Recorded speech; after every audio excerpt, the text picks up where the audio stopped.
Leksiyelerimizin devamı, hürmetli vatandaş.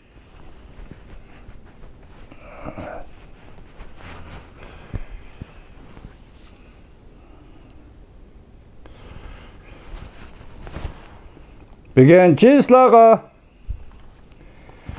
2021 yıl 4. ayın 11. günü.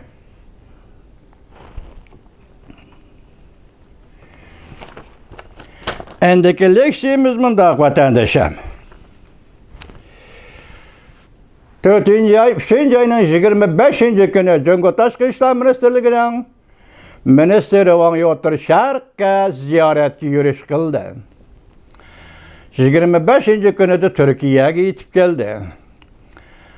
Baş minister Tashqi ishlar ministri Türkiye Cumhuriyetining Çavuşoğlu ve Türkiye Cumhuriyetining prezidenti Erdoğan alilerden kabul kılışıga erişti.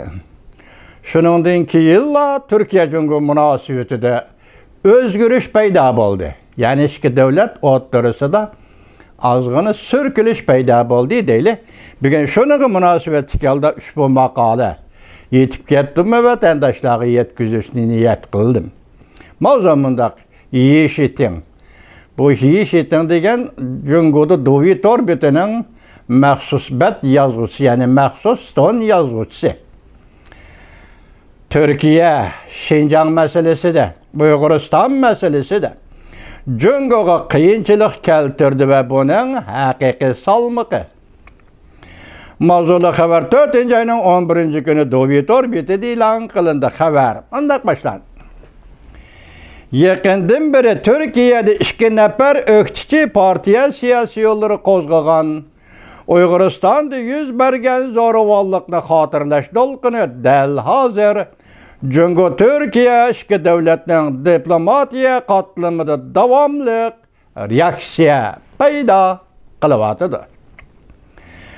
Uyg'uriston bari yezisida yuz bergan qurolli to'polonning 31 yilligini xotirlash paytlarida Türkiye Yaxshilik partiyasining raisi Akşener Cumhuriyetçil Halk Partisining a'zolari bilan birlikda navbatda Ankara shahrining boshlig'i bo'lib turgan Mansur Yavaş, shahar boshlig'i Mansur Yavaş Twitter adresida yuqorqi voqeada vafot bo'lgan amaliyotda Jungo armiyasi etib o'ltirgan zo'ravonlarga amaliyotda Uyg'ur tilida vatanparvarlar ta'ziya bildirdi ve esdaşlık qildi. Akşener biz ularning vafotiga sukut qilmaymiz dedi.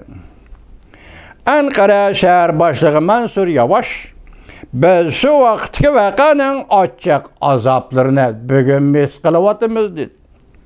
Bu to'g'rida Jungoning Turkiya turishliq bosh elchixonasi zarba berdi ve yuqorqi 2 nafar Türkiye siyosiy yo'llarini salohiyatini yo'qotib qo'ydi deb aybladi. Hamda Jungo javob qaytarish salohiyatini saqlab qoladi deb ko'rsatdi.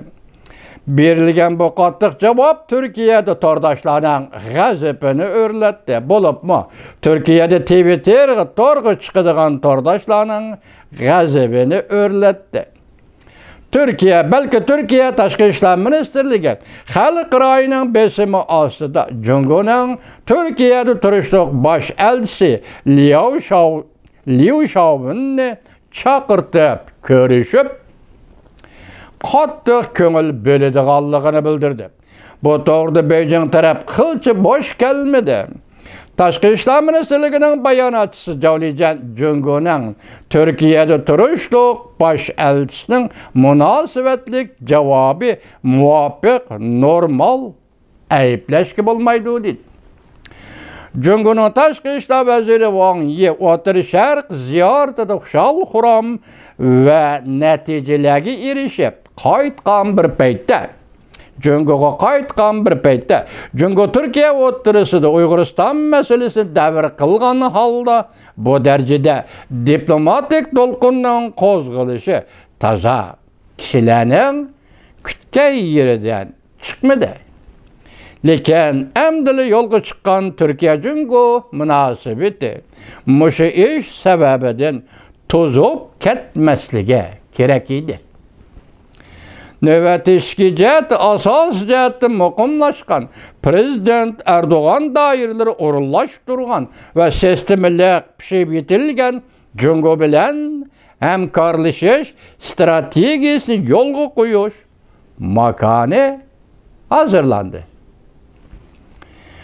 Bunda pişib yetilgən vəziyyətdə Uyğuristan meselesinin devri karakterlik uattırğı çıkıp duruşu koltuqni qaşlagandek bir iş bulup, xuddi koltuqni qaşlagandek bir iş bulup, Türkiye'nin Cungo'ga qaratqan siyasetiga ta'sir ko'rsatilmaydi. Dövlet orbiti Xitoy Merkezi hükümetinin başqurishi desangiz bo'ladi. Cungo orbiti bu maqola Cungo orbitida yozilibdi. Türkiye Cungo münasebetiga baho berilibdi. Biz tövəndə mush to'g'rida ikki qiz gap qilaylik vatandoshlar.